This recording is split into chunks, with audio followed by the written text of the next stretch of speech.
The Jackson State contingent. First-year head coach T.C. Taylor is with us, as is Ashley Robinson, the athletics director at Jackson State. First of all, great to see you, fellas. Great to be here. Good to be here. I'm glad we were able to get it warm. Wanted you to feel Right. at home. I know we're only about 10 minutes from the house, but I mean, Jackson State is hot right now. So it is. We like it hot. There you go. Booming. First off, this new equipment truck, the navy blue that pops so well. Talk to me about the design. It looks just fantastic. I mean, fantastic design. I mean, guard the yard is our new head coach T.C. Taylor theme, and he's guard the yard as a player. He's going to guard the yard as a coach, and that's a message that we're sending to our opponents. And we're going to guard the yard at Jackson State, and also our 4 Hall of Famers. You know, the only school in the state of Mississippi with 4 Hall of Famers, and we're very proud about that at Jackson State University. And we want to thank KLLM. This is huge for us. This is big for us. Our equipment truck travel all over the country, and people see our brand and see that guard the yard and see our 4 Hall of Famers and see that brand, that national brand of Jackson State University. T.C. Taylor going into his first year as the head coach. The word that pops into my head when I think about you is opportunity. Yeah. And it's not only an opportunity for you, but an opportunity for Jackson State in everything. Yeah. Talk to me about this chance for you right now. I'm excited. You know, when I made the turn on the street right here and I see that truck, you know, the guard the yard slogan that we came up with, and that just let me know it's football season. You know, I think it's a huge buzz right now with the fans, our players. You know, we're in training camp now. We'll have our 3rd practice on tomorrow, but I'm looking forward to it, man. We got a really good football team we're putting together. These fans are excited. You know, we open up game 1 August 26th, the MEAC SWAC Challenge. You know, I just got back from a press conference for that in Atlanta on ABC. You know, and then another good thing. Who do you play from the MEAC in that first game? South Carolina State. There you go. South Carolina State will play them, and you know, ESPN just picked up the rest of our games this season. So it's good times at Jackson State right now, man. I mean, it's no better time to be a Tiger fan right now. South Carolina State, a good program. I had a game. I guess it was the opener. I think they opened with UCF last year in Orlando, and that's certainly a good program and a big challenge right out of the gate. Great program. You know, I know their head coach Buddy Pugh well. You know, the previous stop I was at North Carolina Central, we had some great matchups. Yeah. We know it's going to be a physical football game. You know, they do things the right way, but and we want it's a little get back to that game. You know, that's a team that beat us for a national championship a couple years ago over in Atlanta. So we're excited about the opportunity to face them again. Anytime you can face a legendary coach like Buddy Pugh, you know, that's been there 20+ years as a head coach, had a lot of success. So you know, that's something that I wish I can have half of my career to be able to coach 20 years at a certain stop. And, you know, that's what we talked about. You know, and he said, "What do you think about it if you had 20?" I said, "That's a lot of success." You know, if you know that's happening at Jackson State. So I'm excited about it. Ashley, did I use the right word when I said opportunity? Right. Absolutely. You definitely used the right word. I mean, Jackson State, we have some amazing things going on right now. Very excited. A new head coach, T.C. Taylor, one of our own. Yeah. And it feels good to support your own. He's paid his dues. Started coaching here at Coahoma in the state of Mississippi. He's from Macomb area, South Pike. So he's one of our own, and we're going to support him. You know, I'm challenging all 50,000 alums, the state of Mississippi. Everybody, let's support Jackson State University. Let's support T.C. Taylor, and let's make this the best experience for our student athletes. I don't want to dwell in the past. I don't want to live in the past, but there's an elephant in the room here as well. Right. There has been a ton of positive publicity for Jackson State over the last couple of years because of, well, 2 things. One, I mean, it was Coach Prime, but also it was what you guys accomplished on the field. Without the winning, the other stuff goes away. Right. How do you, and this is kind of for both of you, how do you continue the winning? Because the fan support grew in such a big way. I heard what you were saying a second ago, and that's, let's support Jackson State, right? Not just the guy who's walking the sidelines as the head coach. Right.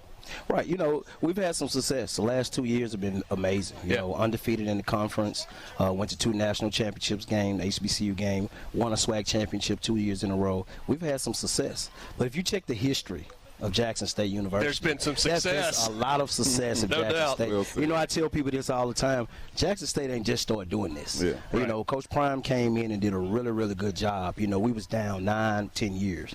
And he came in and he changed the culture at Jackson State. He came in and brought a winning tradition here to Jackson State. And we're going to keep that tradition going at Jackson State. So we're very thankful and proud. You know, he's in the history books at Jackson State. And that's another legend. You know, Jackson State attract Hall of Famers all over over. So as coaches, as players, you keep going to this Hall of Fame thing. I mean, that's what Jackson State do. So I love it. TC, from a recruiting standpoint, as you work to build this roster, you got some pieces back. You lose some pieces from those two teams.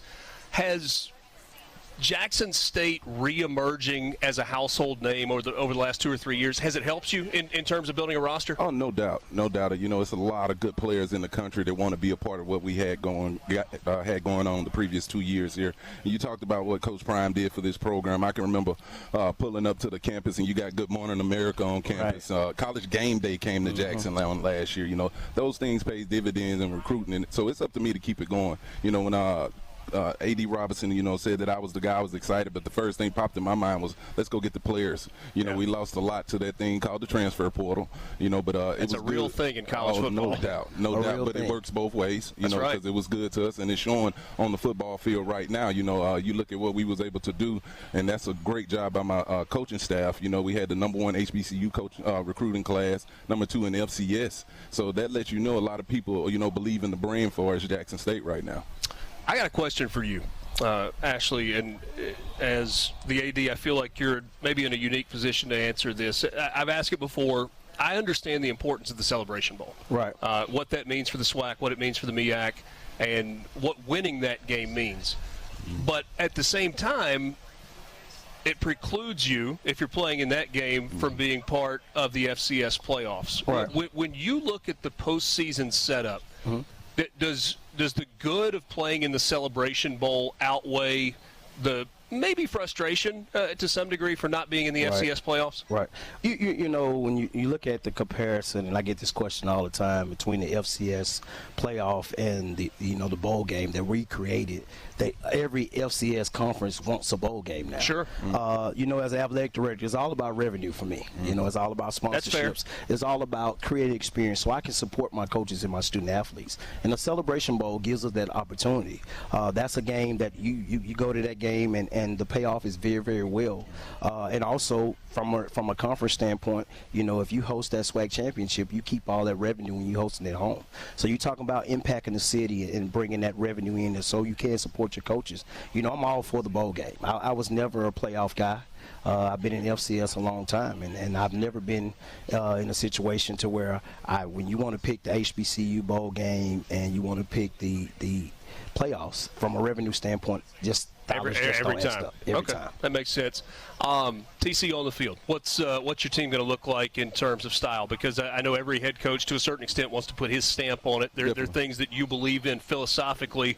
What are those things? You know, first thing first, we got to figure out how to replace a Shedeur Sanders. Okay. Yeah. You know, you're talking about a 2-time Offensive Player of the Year at quarterback, and you know the teams that are playing for championships in the end of the year are the guys that have the best quarterback. You know, so we're trying to evaluate that position, but it's physicality. You know, we want to preach physicality to the football team. That's something that we're talking about on a day-to-day basis. Of course, team speed. You know, our strength coach is doing a phenomenal job. Coach Beef, Jalen Watson, came in from Texas Tech. I can't say enough about what he's been doing. Beef. Yeah, that's how good a name is that for a strength coach? I like it. He's been doing a great job with the student athletes over there. But just preach physicality, you know, and find a way to get across the that finish line towards the end of the season. Did you believe this was in your future? Head coach. Maybe not right now, but being a head coach. Yes, definitely. You know, that was a goal of mine. You know, I always said I'd be prepared for the moment. But to say, you know, to have an opportunity to be the head coach of Jackson State, you know, that's huge. You know, this guy sitting next to me, he was with me throughout this whole process. You know, this goes back how long? What, 3-4 years? Yeah. I mean, we always been in contact with each other. You know, he always watched me at other places, saying I was doing a good job. And you know, I always just try to be prepared for that moment. And when that moment came, you know, I wanted to hit the ground running.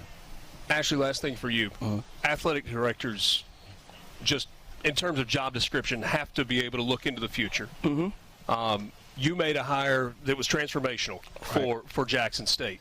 But even as you were making that hire, were you having to look into the future and say, this is not going to be something that we're going to do for a decade, and kind of prepare for it? Right. You know, as my vision for Jackson State University, you know, my future was to make sure we bring the glory days back to Jackson State, make sure we bring some success on the field. You know, people talk about, Ashley, we brought you here to bring back football. I came here to win all 16 sports. I came here to graduate student athletes, and that was part of my vision, to come here to build on the great tradition of Jackson State and blaze new trails. And all of those hires was part of that. Those 2 years was a great 2 years to put us back where we need to be, but also to set us a stage. My goal as an athletic director is when you turn the TV on to see Jackson State University, when you turn the radio on to hear about Jackson State University, and when you open that newspaper in the morning, I want to see Jackson State University. Well, and if you win, you get that. Wish both of you guys